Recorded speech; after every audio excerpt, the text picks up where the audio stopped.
Welcome to Dr. Osborne's Zone. Today we're going to talk about 7 reasons you need to take magnesium. So let's dive in. You see here we've got a summary of these: muscle tightness, migraine headaches, PMS, heart palpitations, high blood pressure, bone loss, depression. We're going to go through those today, so stick with me. Before we dive in to that bulk though, I'd like to just kind of do an overview of what you should know about the importance of magnesium. It's responsible for hundreds of different chemical reactions in the body and arguably one of the most well-studied nutrients. And so a deficiency of this particular mineral is not something that you want to find yourself face-to-face with. Now you can see here in this review study published in 2020, in humans, subclinical. What does that mean, subclinical? Let's stop there. Subclinical means it is a deficiency that presents before major disease sets in. Subclinical means, again, almost like early kind of pre-disease, if you will. So subclinical magnesium deficiency is common and generates chronic inflammation. Keyword, magnesium deficiency causes chronic inflammation. So, which is the common denominator of a wide range of mental and physical health problems, from metabolic disease to cognitive impairment, from bone loss or osteopenia and sarcopenia, which is muscle loss, to depression. It is ascertained that magnesium content in fruits and vegetables dropped in the last 50 years, and about 80% of this nutrient is lost during food processing. As a consequence, a large percentage of people all over the world do not meet the minimum daily magnesium requirement. Again, so fruit and vegetable content of magnesium is dramatically reduced because of over farming and over soil utilization and over nitrogen fertilizer utilization. So the soil has been depleted, the topsoil has not been replenished and regenerated, and so our foods don't contain as much. But then processing causes major loss of magnesium in the food that we eat. We also have this other problem. Now in the United States, and this is true of most industrial countries, something called polypharmacy has become the norm. The average American over the age of 50 is generally on 4 or more different types of medications. That's polypharmacy, multiple medications being prescribed to the same person. So what you see in this research article published on magnesium and drugs says several drugs, including diuretics.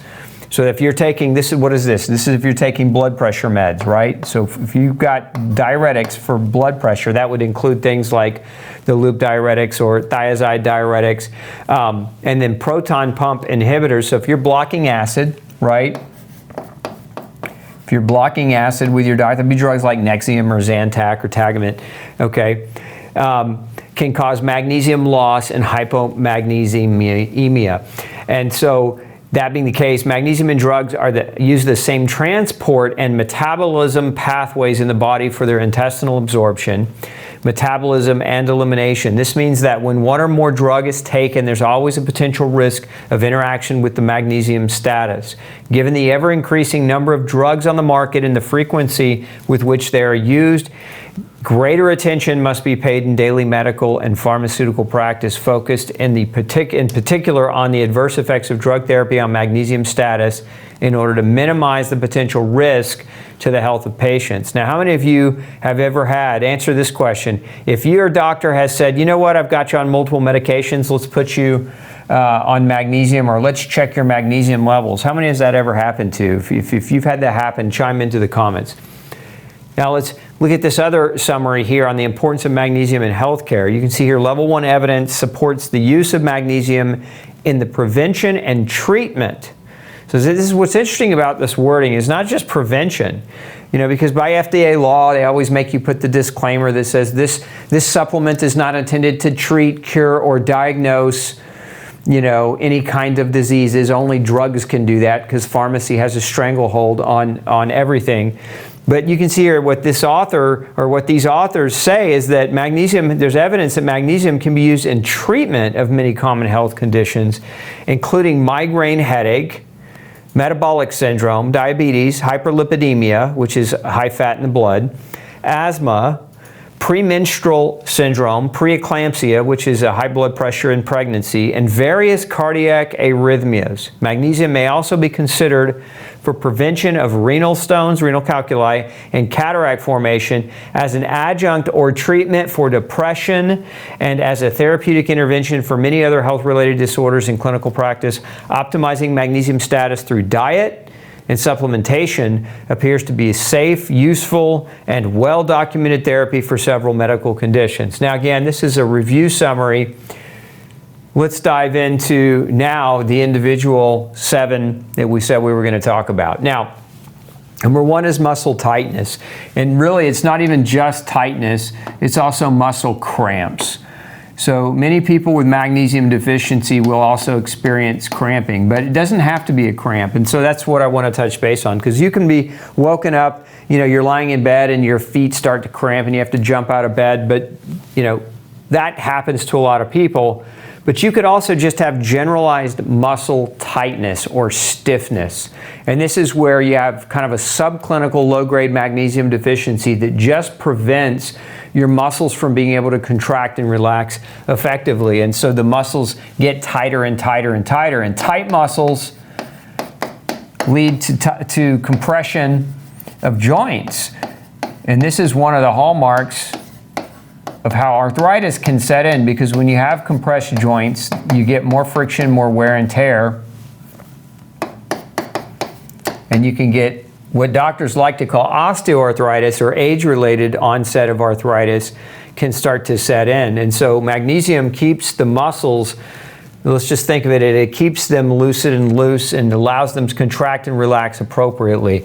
This is one of the reasons why people also will take magnesium when they're stressed, because stress causes tension in the muscles, and that magnesium can actually work as a muscle relaxer.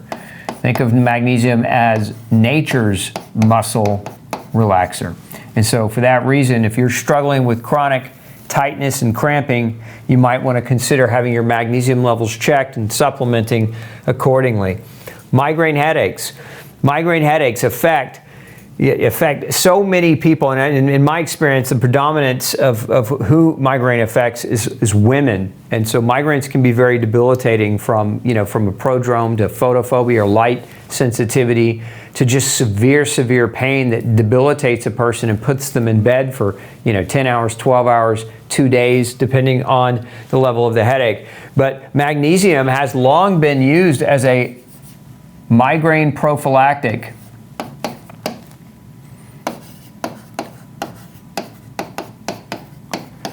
And so a lot of migraine formulas actually contain magnesium for that very reason. Now, there's multiple triggers for migraine. Stress can be a trigger, tight muscles can be a trigger, food can be a trigger, chemicals can be a trigger. And so what a lot of times will happen is the muscles are too tight, and then a person gets exposed to a food.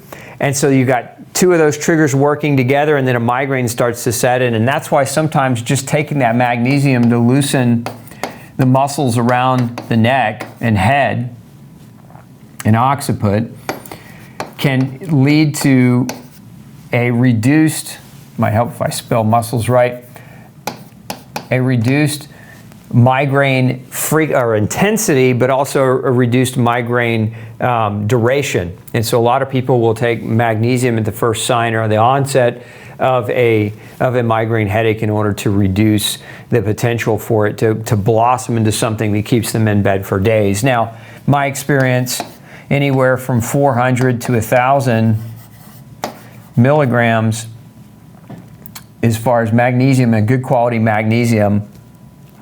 And there are a lot of different types. There's citrate, there's malate, there's bisglycinate. The one I wouldn't recommend, one of the types of magnesium that I would say is a poor form and poorly bioavailable and poorly absorbable is magnesium oxide. But any of your crab amino acid chelates like citrate, malate, glycinate, etc., can be effective. And so using those at the early onset of something can be very, very beneficial and helpful. Okay, PMS, premenstrual syndrome, and this is especially true if your PMS is leading to a lot of depression. The PMS aspect, the depression aspect, magnesium is very, very important for methylation, which, you know, many of you may understand methylation as you've been taught as a form of, in a sense, of detoxification. But methylation is a very, very important role, one of the biggest roles that it plays is in the production of neurochemicals or neurotransmitters. And these neurotransmitters, such as serotonin and dopamine, play a major role in mood and how a person feels. And so it's very, very important that if you struggle with depression, especially around your cycle, again, ask your doctor to measure your magnesium levels, not your serum magnesium levels. Most doctors do have the ability to measure magnesium in the red blood cells. So this is actually one way that it can be measured. In my opinion, it's not the best way to measure it. It's best to measure it using a technology called lymphocyte proliferation. In my experience anyway, most doctors, when patients come back to me, they say, my doctor never heard of that, lymphocyte proliferation. And so most doctors can run red blood cell magnesium. So again, if you're a female struggling with depression or other premenstrual symptoms, you might want to consider looking at magnesium. Okay, heart palpitations. This is another big symptom. Heart palpitation. Remember what magnesium is? It's an electrolyte. So it helps with the relaxation and contraction of muscle, but also it helps with the impulse of nerve transmission. And so your heart being a muscle and a major bundle of nerves, without having adequate magnesium, it's very, very common to see people have heart palpitations. And I get this all the time. People go get an EKG and they have abnormal EKG, and they get an EKG because they're having heart palpitations, and their doctor wants to put them on usually polypharmacy, right? Multiple medications to slow down their heart or to slow down their pulse, or whatever it might be, and not measuring magnesium. As a matter of fact, again, another question for you. How many of you have had your doctor say heart palpitations or arrhythmias could be caused as a result of magnesium deficiency? Before we put you on a bunch of drugs, maybe we ought to check your magnesium. It doesn't happen. I haven't seen it. I've yet to see in almost 21, well, over 21 years of practice, I haven't seen it happen where somebody's come to me and said, yeah, my cardiologist wanted to look at my magnesium because it was having this, and I'm always the one that ends up having to check it. So if you're having that type of problem, remember, just like magnesium deficiency can cause tight muscles, your heart's a muscle too. It can cause dysfunction in the way the rhythm and the rhythmic beating of the heart. Magnesium deficiency can increase your blood pressure. As a matter of fact, what we talked about earlier with preeclampsia, which is high blood pressure during pregnancy, one of the hospital treatments is magnesium IV. That's one of the ways they try to get this under control. But blood pressure problems, and what's interesting about this is, so you have hypertension. What happens? The doctor prescribes a diuretic. Diuretic causes lowered magnesium, but not just magnesium, but also like vitamin B1. It can reduce, a lot of the diuretics they're not potassium sparing, so they'll cause potassium loss, they'll cause calcium loss. And then what ends up happening is these nutrients, the reason I list these particular ones out is that deficiency in these nutrients, what does that lead to? It leads to high blood pressure, right? So here we have, again, let's just say your blood pressure is high because you have a magnesium deficiency, which led to that high blood pressure. So your doctor put you on the diuretic, which caused these things that's led to more high blood pressure, and now you get stuck on another blood pressure medicine, because that's usually, they start people on diuretics and then they use other drugs like ACE inhibitors and angiotensin receptor blockers and beta blockers. And then those all come to play, and a lot of those drugs will cause CoQ10 deficiency. And unfortunately, CoQ10 deficiency also causes hypertension. So this is why polypharmacy is like guaranteed if you have high blood pressure and you don't know what your nutrition is, because as you take those different medicines for blood pressure, you almost inevitably will end up with deficiencies that will, create a negative feedback loop, causing the very same disease that your doctor's trying to treat with the medication. But know that magnesium deficiency is a contributor to high blood pressure because, again, if you have it and don't know why, something you would want to ask your doctor to check. We also have bone loss, right? Bone loss is a major element for those who deal with gluten sensitivity or have celiac disease. We know that osteoporosis is a hallmark outcome because of the malnourishment, because of the malabsorption.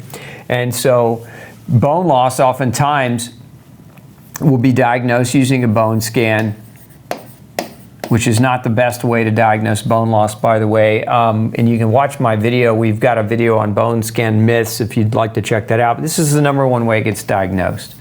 All right, very rarely does osteoporosis get diagnosed with somebody actually having a compression fracture in their spine or a fracture in the hip or something along that line. But so again, my point being that, one, there's some problems with diagnosing bone loss using a bone scan as a sole factor for making that determination. I would simply say this: magnesium deficiency can contribute to bone loss because it plays a role in the mineralization of your bone.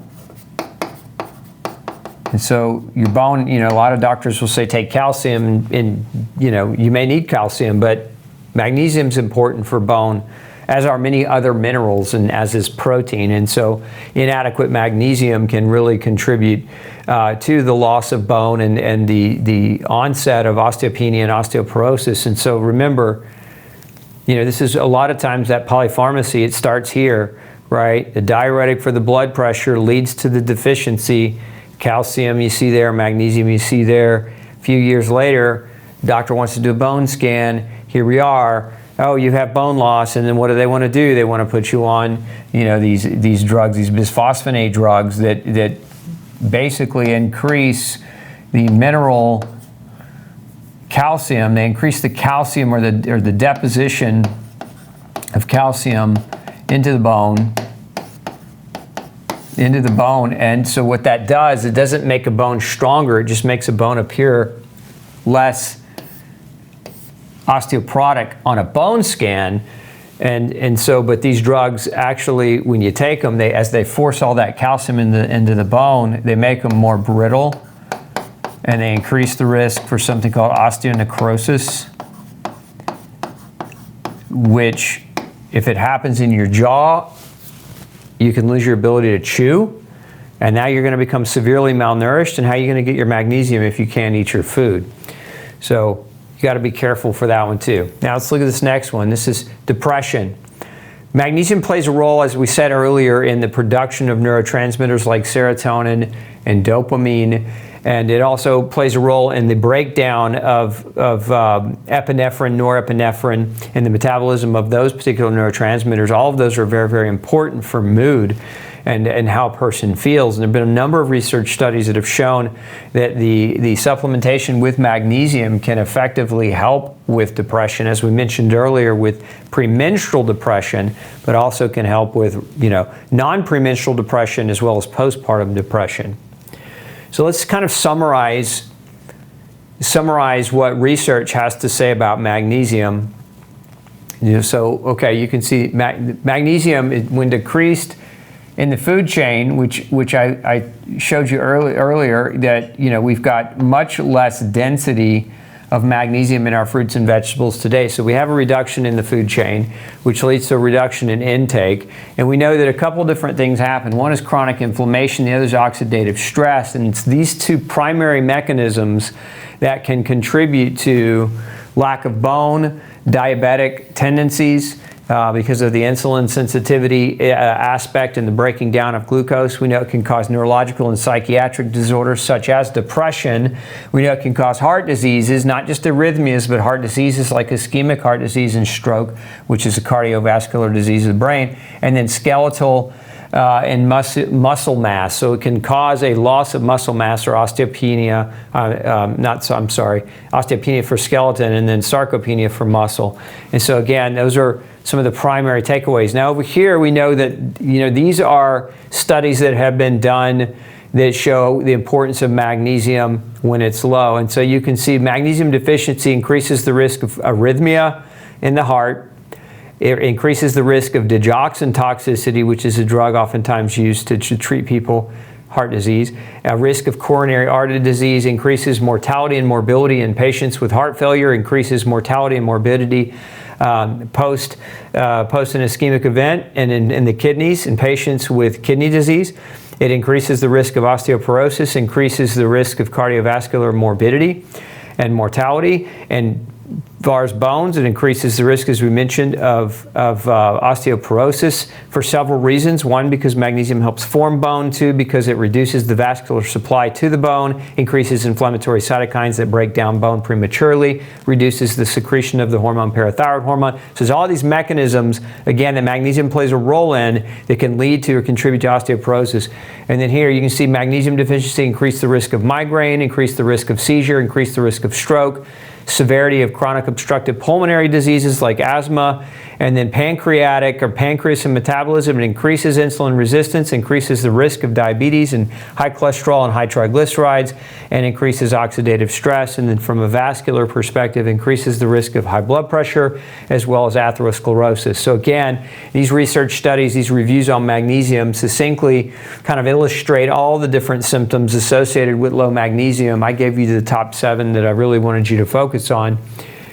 And let's talk about how we can get more magnesium. So as I mentioned earlier, you definitely want to eat magnesium, and these are good food sources for magnesium. So any of your green leafy vegetables, including spinach, kale, chard greens, wild-caught cold water fish, as well as other meats. And you've got almonds, figs, cocoa, garlic, and pumpkin seeds are all good sources of magnesium. Now, all that being said, I've said earlier that food sources, plant-based sources of magnesium are lower today than they were 30 years ago, 50 years ago because of soil erosion and non-regenerative farming practices.